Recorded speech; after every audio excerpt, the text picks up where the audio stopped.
홀리 5. 날마다 말씀 안에서 거룩함으로 승리하시길 바라며 은혜와 소망의 말씀을 함께 나눕니다. 1년 1독을 기준으로 하루 서너 장의 말씀에 대해 간략히 소개하고 함께 나누고 싶은 말씀을 전합니다.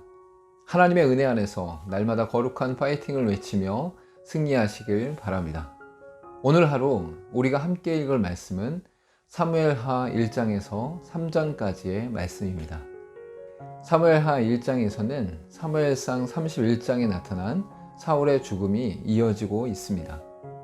아말렉의 한 청년이 이스라엘 진영으로부터 다윗에게로 나오고 사울과 요나단의 죽음 소식을 전하게 됩니다. 다윗이 자세히 물어보니 아말렉 청년은 사울의 명령으로 자신이 사울의 목숨을 끊어주었다고 주장합니다. 이는 사무엘상 31장의 내용과 다른 주장으로서 사울의 왕관과 고리를 다윗에게 가져다주고 포상을 기대한 거짓말이었습니다. 다윗은 여호와의 기름 부음 받은 자를 죽였다는 이유로 아말렉 청년을 죽입니다. 이후 다윗은 사울과 요나단의 죽음을 슬퍼하는 노래를 부르고 유다 족속에게 가르칠 것을 명령합니다. 이 사건을 통해 다윗이 사울의 죽음과 아무런 상관이 없음을 입증하게 됩니다. 이 장에서는 다윗이 여호와께 기도하였을 때에 헤브론으로 갈 것을 듣고 사람들을 데리고 이동합니다. 그때에 유다 사람들이 와서 다윗을 유다 족속의 왕으로 삼습니다. 사울을 장사한 길르앗 야베스 사람들에게 복을 내리고 선을 베풀어 줍니다.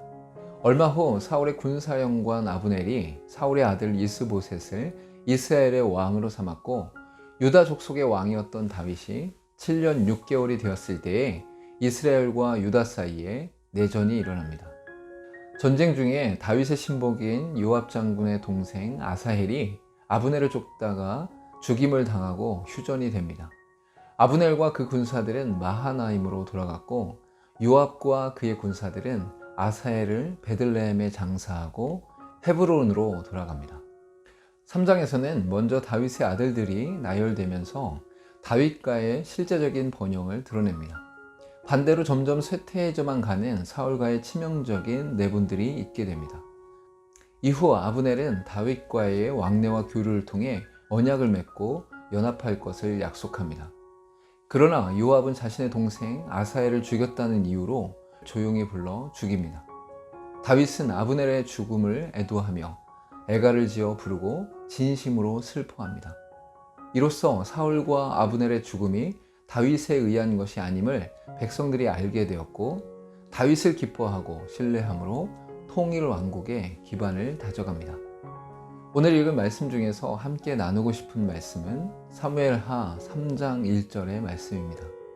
사울의 집과 다윗의 집 사이에 전쟁이 오래매 다윗은 점점 강하여 가고 사울의 집은 점점 약하여 가니라. 사울의 아들 이스보셋은 11개 지파의 이스라엘 왕으로 세워졌지만 기름 부음을 받지 않았습니다. 하지만 반대로 단 한 개의 유다 지파의 왕이 된 다윗이었지만 하나님의 약속과 기름 부음이 있었습니다. 사울의 집이 약해지고 다윗의 집이 강해진 것은 사람에 의한 것이 아니라 하나님의 약속으로 말미암은 것입니다. 하나님께서 함께 하시는 자는 그 세력이 미약해 보일지라도 하나님의 세우심을 통해 강해지게 됩니다. 믿음의 사람들도 세상 나라와 하나님 나라의 긴장과 대립 속에서 최종적으로 하나님 나라의 승리를 누리게 될 것입니다. 대적 마귀가 우는 사자와 같이 삼키려 해도 하나님의 말씀을 믿고 순종하는 믿음의 사람들이 결국 승리하게 됩니다. 사무엘하 4장에서는 사울의 아들 이스보셋의 낙심과 몰락을 다루고 있습니다. 이스보셋의 부하였던 레갑과 바하나가 침실에 누워있는 이스보셋을 죽이고 머리를 헤브론에 있는 다윗에게로 가져갑니다. 보상을 기대했던 레갑과 바하나는 사울을 죽였다고 했던 자에게 한 것처럼 다윗이 이들에게도 행합니다. 또한 이스보셋의 머리를 가져다가 헤브론에 있는 아브넬의 무덤에 매장합니다.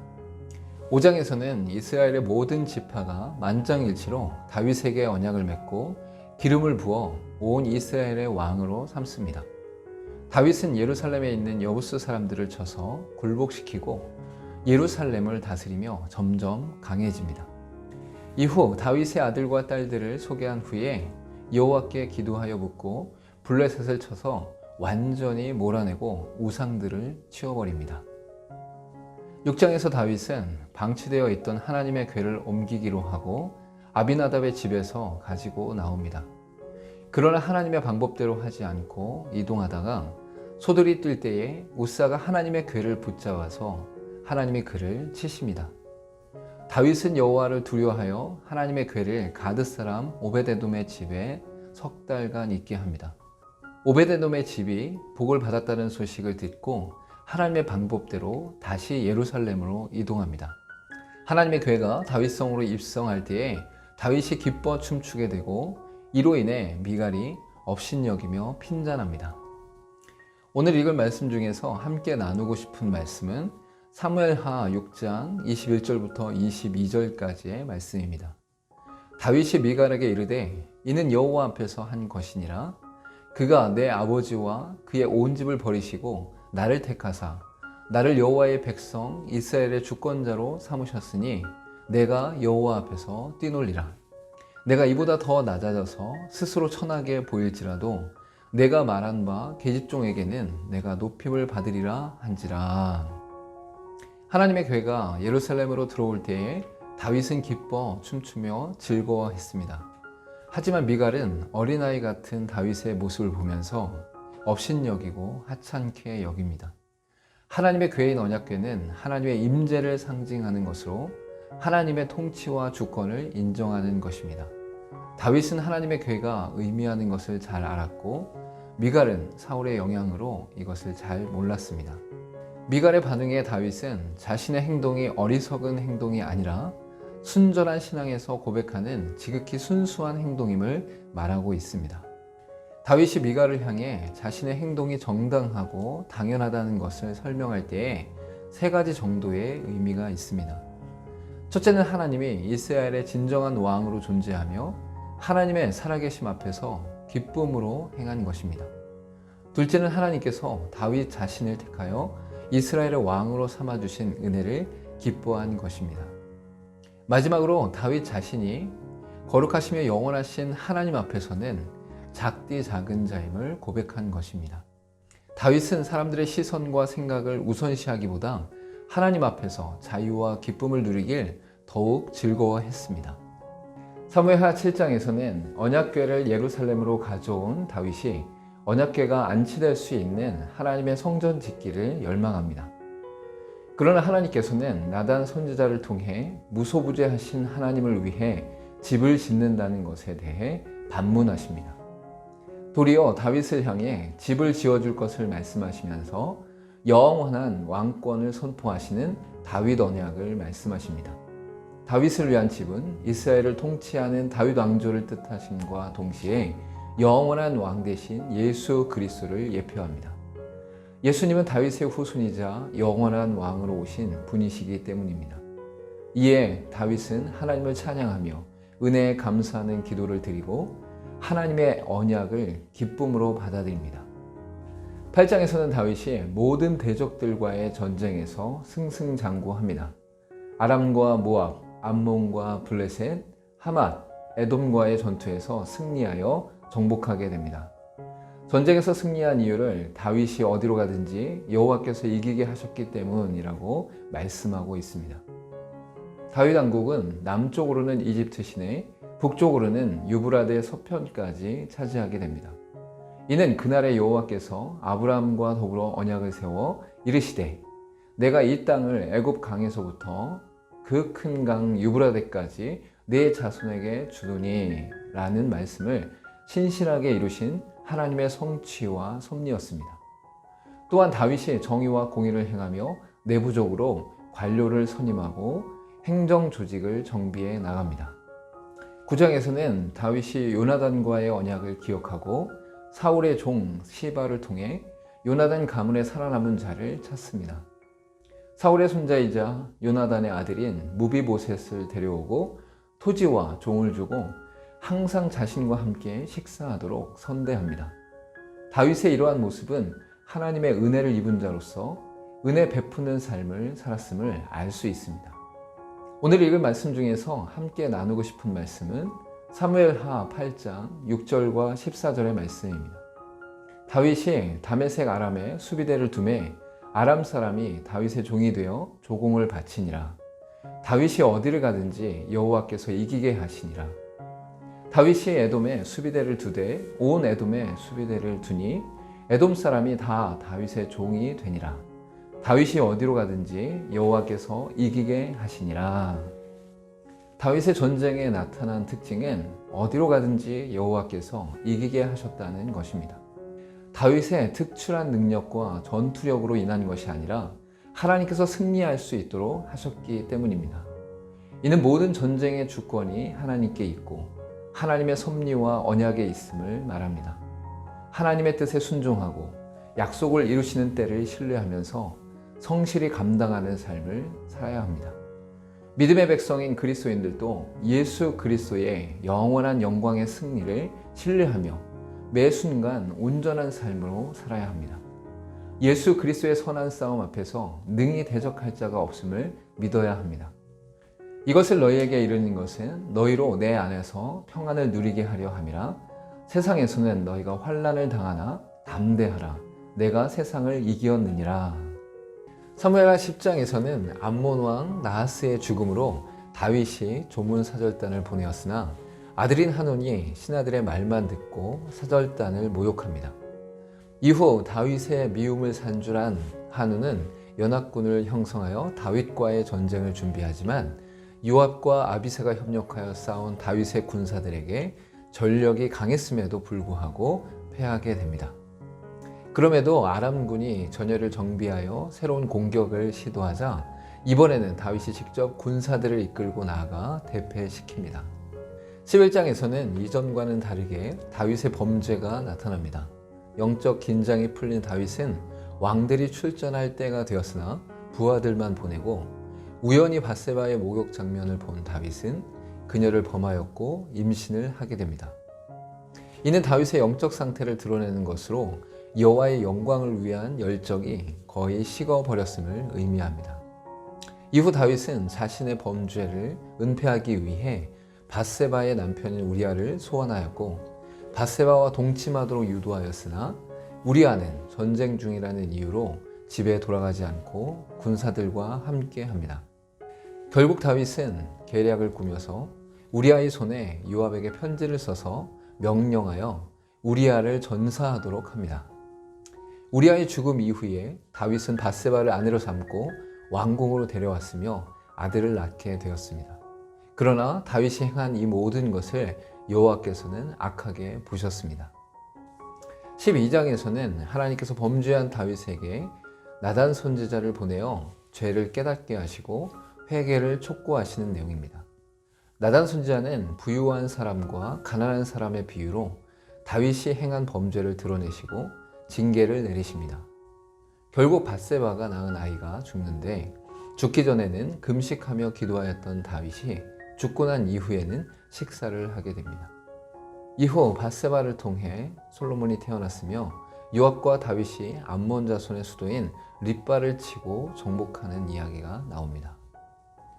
오늘 읽은 말씀 중에서 함께 나누고 싶은 말씀은 사무엘하 12장 24절과 25절의 말씀입니다. 다윗이 그의 아내 밧세바를 위로하고 그에게 들어가 그와 동침하였더니 그가 아들을 낳음에 그의 이름을 솔로몬이라 하니라. 여호와께서 그를 사랑하사 선지자 나단을 보내 그의 이름을 여디디아라 하시니 이는 여호와께서 사랑하셨기 때문이더라. 다윗의 범죄에도 불구하고 하나님께서는 밧세바를 통해 솔로몬을 허락하십니다. 또한 하나님께서는 나단 선지자를 통해 여호와께 사랑을 입음이라는 뜻의 여디디아라고 부르십니다. 이러한 일련의 과정 속에서 갑작스러운 변화로 느낄 수 있습니다. 하지만 솔로몬은 밧세바가 낳은 네 번째 아이였고 하나님께서 사랑하시어 다윗을 이을 왕으로 보이신 것입니다. 이것은 다윗의 극악무도한 범죄에도 불구하고 하나님의 언약은 성실히 이행되고 있음을 말합니다. 다윗의 범죄에 대해서는 명확히 징계하셨지만 말씀으로 약속하신 은혜는 다윗 왕족 가운데 신실하게 나타나고 있습니다. 인간은 연약하며 범죄하나 하나님의 말씀은 완전하며 영원합니다. 사무엘하 13장에서는 다윗의 자녀들 사이에 두 가지 중대한 사건이 나타납니다. 이는 이전 상황에서 다윗이 범한 죄로 말미암아 나타날 재앙으로서 사무엘하 20장까지 이어집니다. 먼저는 다윗의 아들 중 이복누의 동생 다말을 사모했던 암논이 요나답의 악한 관계로 인해 다말을 강제로 범한 사건입니다. 더욱더 큰 범죄는 근친을 사랑한 것뿐만 아니라 강제 동침 후에 오히려 무자비하게 미워하며 내쫓은 것이었습니다.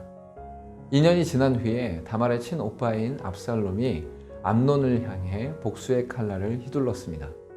암논에게 앙심을 품었던 압살롬은 조용히 복수할 계획을 세우고 있다가 양털 깎는 축제에서 술 취한 암논을 죽입니다.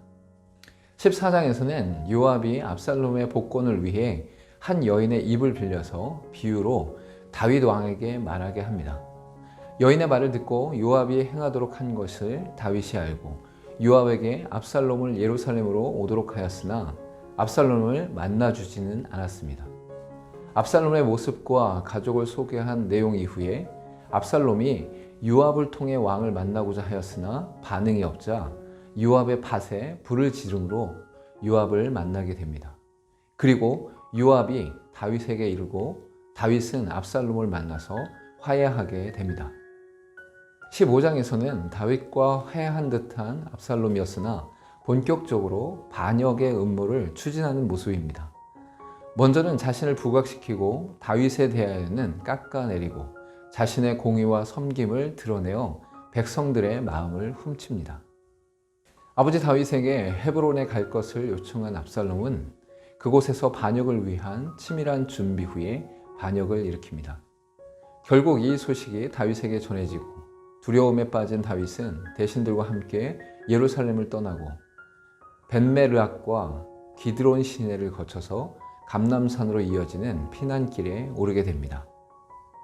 피난 여정에서 가드 사람 이때의 충성, 언약궤와 제사장을 돌려보냄, 아히도벨에 관한 소식, 후세에게 전한 명령 등의 상황이 있습니다. 오늘 읽은 말씀 중에서 함께 나누고 싶은 말씀은 사무엘하 13장 35절과 36절의 말씀입니다. 요나답이 왕께 아르되 보소서 왕자들이 오나이다. 당신의 종이 말한 대로 되었나이다 하고 말을 마치자 왕자들이 이르러 소리 높여 통곡하니 왕과 그의 모든 신하들도 심히 통곡하더라. 오늘 암논과 압살롬의 사건 속에서 우리가 발견하게 되는 것은 끔찍한 사건을 대하는 다윗의 태도입니다.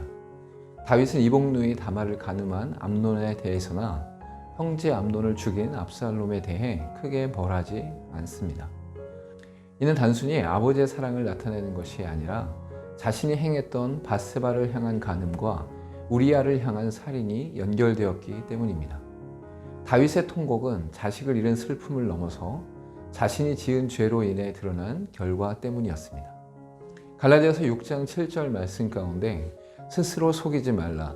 하나님은 업신여김을 받지 아니하시나니 사람이 무엇으로 심든지 그대로 거두리라 라는 말씀처럼 하나님 앞에서 악을 심은 다윗은 결국 죄의 확장이 일어나는 것을 볼 수 있습니다. 자녀들을 통해 일어나는 죄악들을 슬픔으로 수용하고 인정할 수밖에 없었습니다. 죄의 결과는 기름에 불 붙는 것처럼 급속도로 번지게 되어 있습니다. 사무엘하 16장에서는 압살롬의 반역으로 쫓기던 다윗에게 일어난 비참한 일들에 관한 내용들입니다. 먼저는 무비보셋의 종이었던 시바가 다윗을 풍성히 대접하면서 주인이 왕위를 노리고 있다고 모함합니다. 다음은 시므이가 다윗을 향해 사울의 몰락에 대한 책임을 물으며 계속 독서를 쏟고 저주하며 쫓아옵니다. 예루살렘에 입성한 압살롬은 다윗의 후궁들과 동침하라는 아히도벨의 부도덕한 모략을 실행합니다. 다윗은 이 모든 고난과 수치를 자신에게 내린 여호와의 징벌이라고 여겼기에 겸허히 인내하면서 감당했습니다. 17장에서는 반역에 성공한 압살롬이 다윗을 공격하기 위한 마지막 모략을 계획하는 내용입니다. 아히도벨은 즉시로 정예 군사를 이끌어 다윗을 공격해야 한다고 주장했고 후세는 모든 이스라엘의 군대를 모집해서 견고히 한 후에 공격해야 한다고 주장했습니다. 결국 압살롬은 후세의 계략을 선택하였고 후세는 다윗에게 사람을 보내어 요단 건너편 마하나임으로 건너게 합니다. 결국 압살롬과 다윗이 서로 대치하는 상황 속에 있었지만 하나님께서는 다윗을 돕는 자들을 보내십니다. 18장에서는 다윗의 군대와 압살롬의 군대가 전투를 치르는 사건과 다윗 군대의 승리와 함께 압살롬의 죽음을 다루고 있습니다. 요압, 아비새 이때로 조직력이 좋았던 다윗의 군대가 숫자가 많았던 압살롬의 군대를 무찌르게 됩니다.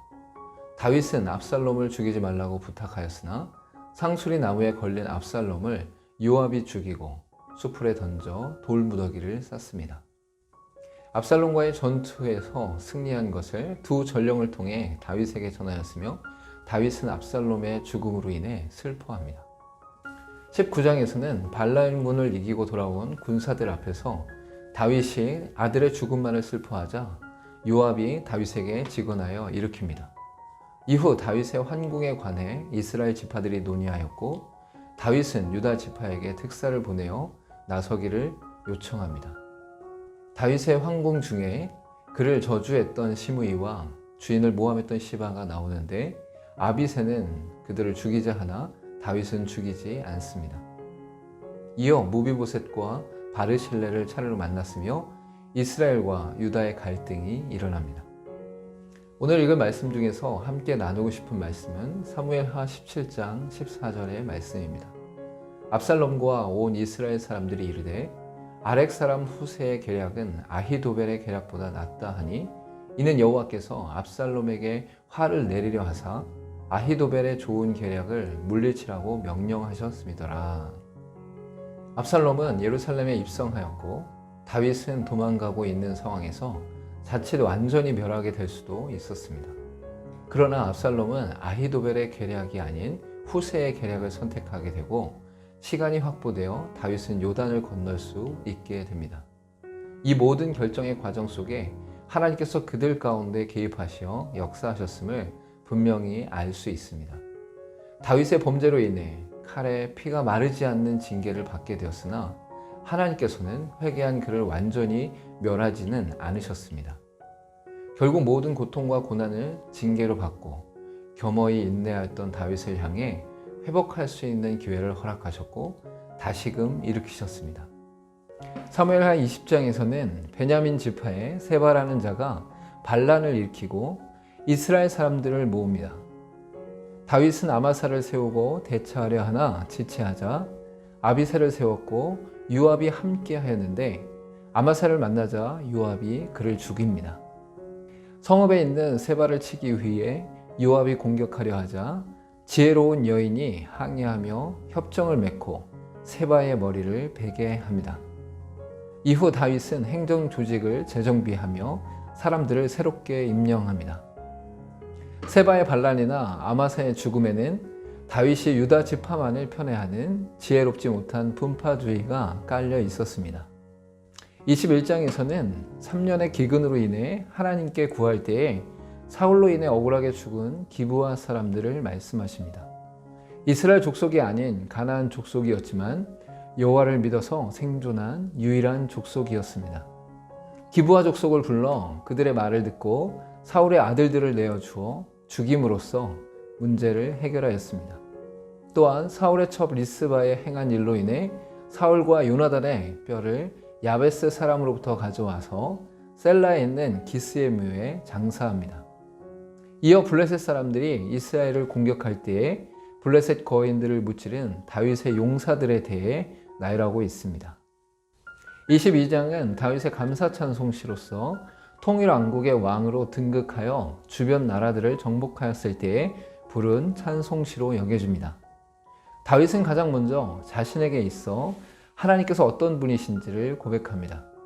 이어서 자신의 과거에서 대적들을 이기고 벗어날 수 있었던 것은 하나님의 전적인 도우심이었음을 고백합니다. 또한 자신이 구원받을 수 있었던 것은 하나님을 철저히 의지했었기 때문이라고 고백합니다.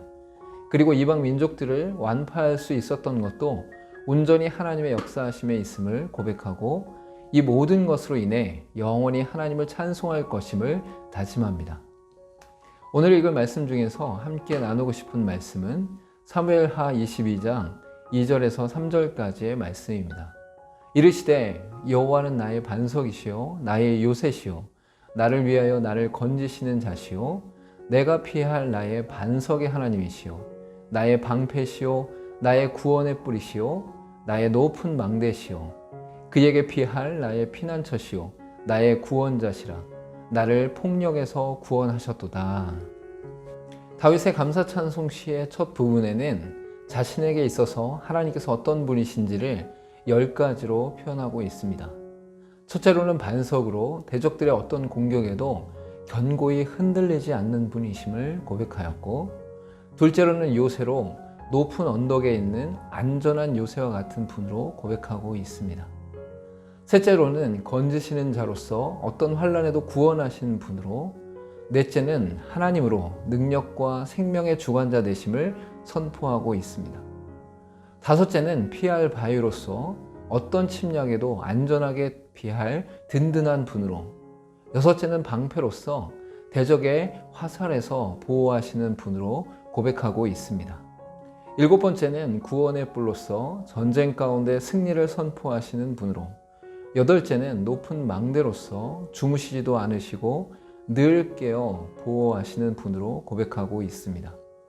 아홉째는 피난처로서 폭풍 같은 상황 속에서도 보호하시는 분으로, 열 번째는 구원자로서 원수들의 모든 공격으로부터 안전히 구원하시는 분으로 고백하고 있습니다. 다윗과 같이 우리 삶 속에서도 하나님을 온전히 고백하며 승리하는 하루하루가 되시길 바랍니다. 사무엘하 23장에서는 먼저 다윗이 여호와의 언약에 근거하여 완전한 하나님의 나라에 대한 자신의 소원을 아뢰고 있습니다. 이는 의의 통치자와 영원한 메시아를 통해 이루실 하나님의 이상적인 신정국가를 바라보고 있는 것입니다. 이어서 다윗과 함께했던 용사들에 대해 자세히 나열하면서 서로에 대한 견고한 관계를 나타내고 있습니다. 첫 3인의 용사와 둘째 3인의 용사, 그리고 30인의 용사들을 차례로 소개하고 있습니다. 이러한 모습은 이스라엘 공동체의 형성과 유지가 하나님의 섭리 안에서 다윗 혼자의 힘이 아닌 함께 이룬 일임을 나타내고 있습니다. 24장에서는 다윗의 인생에 있어서 두 번째로 큰 범죄를 드러내고 있는 사건입니다. 다윗은 요압과 신하들의 반대에도 불구하고 단에서부터 브엘세바까지 인구를 주소하여 백성의 수를 알아봅니다. 다윗은 이스라엘이 자신의 소유인 양 자만심에 빠져서 자신의 권세와 세력을 확인하고자 인구 조사를 실시하는 실수를 저질렀습니다. 다윗의 범죄에 선지자 갓으로 3가지 재앙 중 하나를 택하게 하고 그 중에 이스라엘 백성에게 전염병을 내리십니다. 마지막으로 다윗은 하나님의 지시에 따라 아라우나의 타작마당을 구입하여 제사를 드림으로 재앙이 그치게 됩니다. 이러한 다윗의 범죄를 통해 인간은 그 누구라도 미약한 존재이며 완전하신 분은 하나님밖에 없음을 알 수 있습니다. 오늘 읽을 말씀 중 함께 나누고 싶은 말씀은 사무엘하 24장 1절과 2절의 말씀입니다. 여호와께서 다시 이스라엘을 향하여 진노하사 그들을 치시려고 다윗을 격동시키사 가서 이스라엘과 유다의 인구를 조사하라 하신지라. 이에 왕이 그 곁에 있는 군사령관 요압에게 이르되 너는 이스라엘 모든 지파 가운데로 다니며 이제 단에서부터 브엘세바까지 인구를 조사하여 백성의 수를 내게 보고하라 하니. 밧세바를 범한 다윗의 범죄 이후에 또다시 최고의 범죄를 범하는 사건이 인구조사 사건입니다. 이는 단순히 백성의 숫자를 파악하는 것이 아니라 다윗 자신의 업적을 드러내고자 하는 자만심이 깔려 있었습니다. 하나님의 주권과 권세를 인정하고 순종하는 이스라엘 민족의 다윗 왕이 해서는 안 될 일이었습니다.